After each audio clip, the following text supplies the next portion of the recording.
Estamos no fim da semana e é a altura para sumarizar os principais movimentos no resumo semanal. Hoje estamos acompanhando de Londres Craig Erlam da Oanda.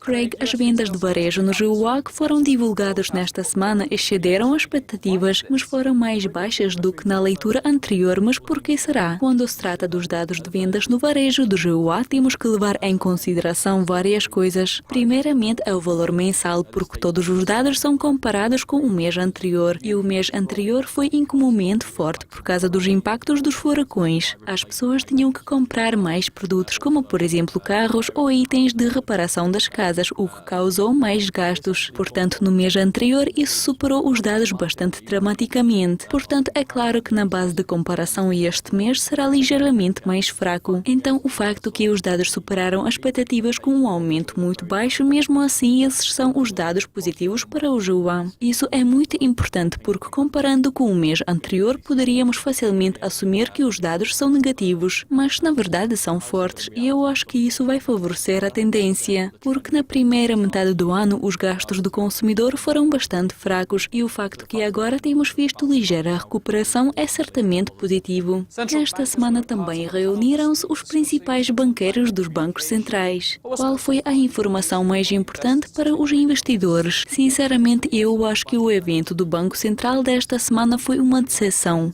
Tivemos os chefes dos 4 maiores bancos centrais do mundo: a Reserva Federal, o Banco Central Europeu, o Banco da Inglaterra e o Banco do Japão, que tiveram um debate num painel. Portanto, era possível de ouvir alguns comentários dramáticos que podiam movimentar o mercado. Mas parece que agora eles já sabem que os mercados são muito sensíveis. Então tudo foi feito com cautela. E as medidas políticas convencionais, especialmente como a flexibilização quantitativa e as orientações para o futuro. Então, em termos dos tipos de medidas que eles podem tomar a seguir, entendemos que não houve nada que poderia movimentar o mercado neste momento.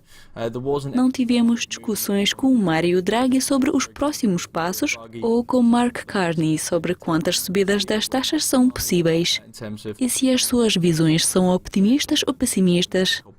Esse foi o evento interessante em que aprendemos muito, mas eu não acho que houve algo que os investidores devem retirar para o médio ou curto prazo. Nesta semana também foram lançados os dados IPS do GUA, em o que os investidores devem prestar atenção. Eu não acho que podemos retirar muito dos dados de inflação no GUA. Eu acho que é muito importante que observamos uma mudança na tendência, porque a primeira metade do ano foi muito preocupante, quando vimos uma ligeira queda na inflação.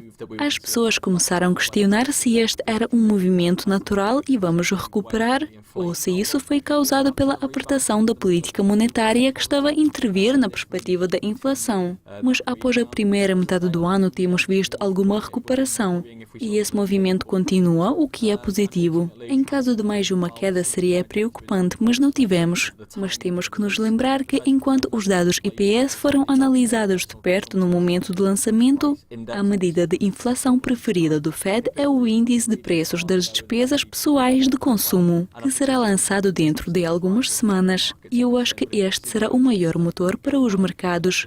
Mas se esses dados não vão indicar muito, então talvez continuaremos com uma inflação abaixo do alvo. E a Fed terá dificuldades de tomar as decisões porque a inflação continua numa tendência abaixo do alvo, mesmo com o aumento das taxas de juro. Acabamos de conversar com Craig Erlam da Oanda. Obrigado por assistir. Até a próxima.